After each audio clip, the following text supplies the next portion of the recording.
మహారాష్ట్రలో ఈ రీల్స్ మీద పిచ్చితో ప్రాణాలకు తెచ్చుకున్న ఘటన మరొకటి చూస్తున్నాం.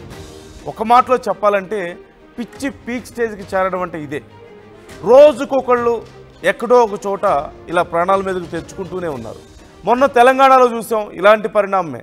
రైల్వే ట్రాక్ మీద కారుతో స్టంట్స్. అంతకుముందు చూసాం బాగా ట్రాఫిక్ జామ్లో బైక్తో స్టంట్స్. ఇక్కడ తెలంగాణలో హైదరాబాద్లో నెక్లెస్ రోడ్లో పరిస్థితి చూసాం.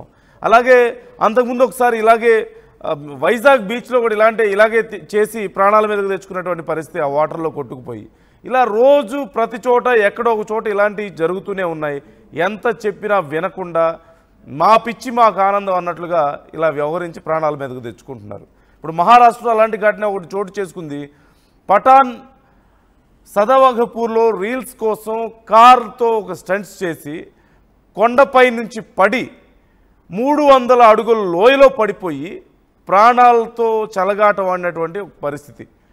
ఈ నేపథ్యంలో ఈ ప్రమాదం జరిగితే సుమారుగా 300 అడుగుల లోతులో పడిపోయిన నేపథ్యంలో తీవ్ర గాయాలయ్యి ప్రాణాలతో కొట్టుమిట్టాడుతున్నటువంటి పరిస్థితి కొన ఊపిరితో. సోషల్ మీడియాలో ప్రస్తుతం ఇది వైరల్ అవుతుంది. ఏదైతే రీల్స్ చేసి బాగా సెలబ్రిటీ లాగా వైరల్ అవుదాం అనుకుంటే తీరా చూస్తే ఇలా ప్రమాదం జరిగి చివరికి ఆ ప్రమాదం జరిగిన వీడియో వైరల్ అవుతున్నటువంటి పరిస్థితి మనకు కనిపిస్తుంది. రోజు ఎక్కడో చోట ఇలాంటివి చూస్తూనే ఉన్నాం. హైదరాబాద్లో చూస్తున్నాం, వైజాగ్లో చూస్తున్నాం. 2 తెలుగు రాష్ట్రాల్లోనే కాదు దేశవ్యాప్తంగా ఎక్కడో ఒక చోట రీల్స్ పిచ్చితో కొంతమంది బిల్డింగ్స్ ఎక్కి అక్కడ సర్కస్ చేయడం, కొంతమంది ఇలా కార్లతో కొండల మీద ఇలా ఏవో ప్రయోగాలు చేయడం. మొన్న ఈ మధ్య తెలంగాణలో చూసాం రైల్వే ట్రాక్ మీద కారు నడిపినటువంటి విధానం, రైల్వే ట్రాక్ మీద సైకిల్ తొక్కడం ట్రాక్ పైన, ఇలా రకరకాలుగా పిచ్చి పిచ్చి ప్రయోగాలన్నీ చేసి, లేదంటేనేమో ఈ రీల్స్ పిచ్చి కోసమే డేంజర్ అయినటువంటి క్రూర మృగాలతో ఏదో ఒక పిచ్చి ఆటలు ఆడి అవి ఎక్కడో పెడదామని చెప్పి జూల దగ్గరికి వెళ్ళో లేదంటే ఇతర దేశాలు వెళ్ళినప్పుడు కేవలం రీల్స్లో అప్లోడ్ చేయడం కోసమే పులులతో సింహాలతో ఆటలాడి పాములతో ఆటలాడి ప్రాణాల మీదకి తెచ్చుకున్న ఘటనలు అనేకం చూసాం. ఎన్ని జరిగినా మారట్లేదు.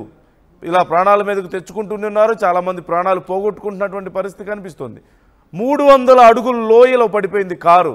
మనం చూస్తున్నాం విజువల్స్లో. లెఫ్ట్ సైడ్ ఒక విజువల్ చూస్తున్నాం, రైట్ సైడ్ ఒక విజువల్ చూస్తున్నాం. ఆర్టీవీ ఎక్స్క్లూజివ్ విజువల్స్ మీరు చూస్తున్నారు. రైట్ సైడ్ చూడొచ్చు, కారుతో స్టంట్స్ చేయబోయి ఆ కారు అదుపు తప్పి అక్కడ డ్రిఫ్టింగ్ చేస్తున్నాడు కారుతో. మనం అలా స్టంట్స్ చేయడాన్ని డ్రిఫ్టింగ్ అంటాం. అంటే బ్రేక్ పట్టుకొని ఉండి ఒక ఫ్రంట్ కానీ బ్యాక్ కానీ బ్రేక్ పట్టుకొని ఉండి ఫ్రంట్ బ్రేక్, వెనక టైర్లకు మాత్రం విపరీతమైనటువంటి స్పీడ్ ఇచ్చేసి యాక్సలరేషన్ ఇచ్చేసి టర్న్ చేస్తే సహజంగా డ్రిఫ్టింగ్ జరుగుతుంది. చాలా వేగంగా కారు డ్రిఫ్ట్ అవుతుంది. అలాంటి ఒక స్టంట్ కొండ మీద, అది కూడా అంత మట్టి ఉన్నటువంటి ప్రాంతంలో చేయడం ఇంకా చాలా డేంజర్. అంత హైట్ ఉన్నటువంటి ప్రాంతంలో చేయడం డేంజర్. ఒకవేళ హైట్ ఉన్నా సరే ఆ హైట్కి పక్కనే చేయడం, లోయ ఉంటే లోయ పక్కనే డ్రిఫ్టింగ్ చేయడం అంటే అంతకంటే తెలివి తక్కువ పని ఇంకోటి ఉంటుందా? మనం చూడొచ్చు ఆ కారు ఆ డ్రిఫ్టింగ్ చేస్తున్న సమయంలో ఒక్కసారిగా కంట్రోల్ తప్పి జారిపోయి ఆ 300 అడుగుల లోతున్నటువంటి లోయలోకి ఎలా పడిపోతుందో మనం చూస్తున్నాం అక్కడ ఒక్కసారిగా. అయితే పక్కనున్న వాళ్ళు పరిగెత్తుకుంటూ వచ్చి పట్టుకుందామని ట్రై చేసినా ఏం ఉపయోగం లేకుండా పోయింది. 300 అడుగుల లోతుల లోయలో కారు పడిపోయింది. ఇక లెఫ్ట్ సైడ్ మనం చూస్తున్నాం, అంత ఎత్తు నుంచి లోయలో పడిపోతే ఆ చెట్లు రాళ్ళు కొండలకి పడి, కొండల మీద పడి బాడీ అంతా కూడా తుక్కు అయినటువంటి పరిస్థితి మనం చూస్తున్నాం. బాడీ అంతా కూడా ఎలా అయిపోయిందో మనం చూస్తున్నాం కదా. ఎక్కడికక్కడ బాడీలో ఉన్నటువంటి బోన్స్ అన్నీ విరిగిపోయి, పార్ట్స్ అన్నీ డ్యామేజ్ అయిపోయి, పూర్తిగా కొన్న ఊపిరితో కొట్టుమిట్టాడుతున్నటువంటి ఆ వ్యక్తిని అక్కడ ఉన్నవాళ్ళు సేవ్ చేసి హాస్పిటల్కి తరలించినట్లుగా తెలుస్తుంది. ఈ విషయానికి సంబంధించి డీటెయిల్స్ తెలుసుకుందాం. మా ప్రతినిధి కళ్యాణ్ జాయిన్ అవుతున్నారు, మనతో నా కొలీగ్ జాయిన్ అవుతున్నారు. కళ్యాణ్, డీటెయిల్స్ ఎలా ఉన్నాయి ఈ ఘటనకు సంబంధించి?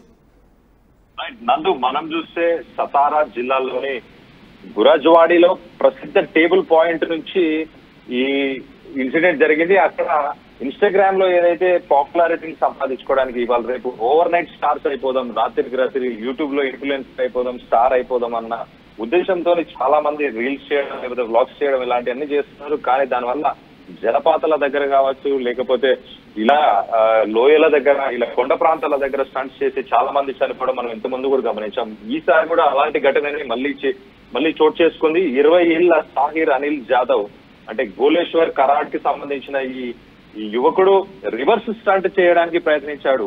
కారు అదుపు తప్పి 300 అడుగులు లోయలోకి పడిపోవడం వల్ల చాలా తీవ్ర గాయాలకి గురయ్యాడు. పరిసర గ్రామాలకు సంబంధించిన గొర్రెలు, పశువులు, కాపర్లు ఎవరైతే ఉన్నారో స్థానికంగా ఉన్న కొంతమంది విద్యార్థులు కూడా తనని అక్కడి నుంచి రక్షించి వెంటనే సహ్యాద్రి అనే ఒక ఆసుపత్రికి తరలించాడు.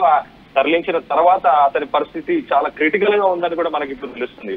పోలీసులు దీనిపై ఎఫ్ఐఆర్ రిజిస్టర్ చేసి ఆ టేబుల్ పాయింట్ ఏదైతే వ్యూ పాయింట్ ఉందో దాని పరిసర ప్రాంతాల్లో భద్రతకు సంబంధించిన గ్రిల్స్ కావచ్చు, వార్నింగ్ సైన్ బోర్డ్స్ కావచ్చు, ఇవన్నీ ఖచ్చితంగా ఏర్పాటు చేయాలి పర్యాటక ప్రాంతంలో. అలాగే సోషల్ మీడియాలో ఫేమ్ కోసం ఇలాంటి రిస్క్ అయిన స్టంట్స్ ని ప్రజలు మానుకోవాలని చెప్పి కూడా వాళ్ళు ఒక వార్నింగ్ ని కూడా ఇష్యూ చేసినట్టు మనకు తెలుస్తుంది. ఇవాళ రేపు ఓవర్ నైట్ స్టార్ అయిపోవాలి, రాత్రికి రాత్రి నేను ఇన్ఫ్లుయెన్సర్ అయిపోవాలి, డబ్బులు సంపాదించాలి, అలాగే యాడ్స్, స్పాన్సర్స్ అన్ని రకాలుగా మనం ఇవాళ సోషల్ మీడియా చాలా ప్రభావితం చేస్తుంది యువతని.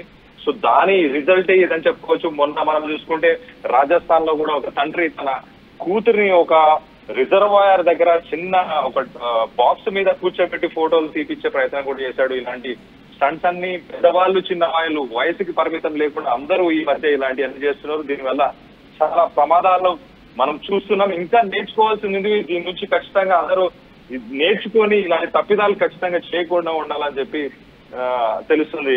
నందు, vote right. Thank you Kalyan. మీకు అంతగా రీల్స్ చేసుకోవాలంటే, అంత సరదాలుంటే ఏదైనా మంచి నాలెడ్జ్ కంటెంట్ క్రియేట్ చేయండి, లేదా డాన్స్లు వేసుకుంటారో పాటలు పాడుకుంటారో చేసుకోండి. అంతే తప్పితే ఇలాంటి స్టంట్స్, అది కూడా ఎలాంటి జాగ్రత్తలు లేకుండా నిపుణుల సమక్షంలో చేయాల్సినటువంటి స్టంట్స్ని ఇష్టం వచ్చినట్లుగా చేయడం వల్ల ఇలా ప్రాణాల మీదకు తెచ్చుకుంటున్నారు. చాలామంది ప్రాణాలు కోల్పోతున్నారు. దయచేసి ఒక్కసారి మీ ఇంట్లో వాళ్ళ గురించి ఆలోచించండి. ఇలాంటివి చేసే ముందు మీ ఫ్యూచర్ గురించి, మీ మీద ఆధారపడ్డ వాళ్ళ గురించి ఒక్కసారి ఆలోచించండి. లైక్లు, కామెంట్ల గురించి కాకుండా.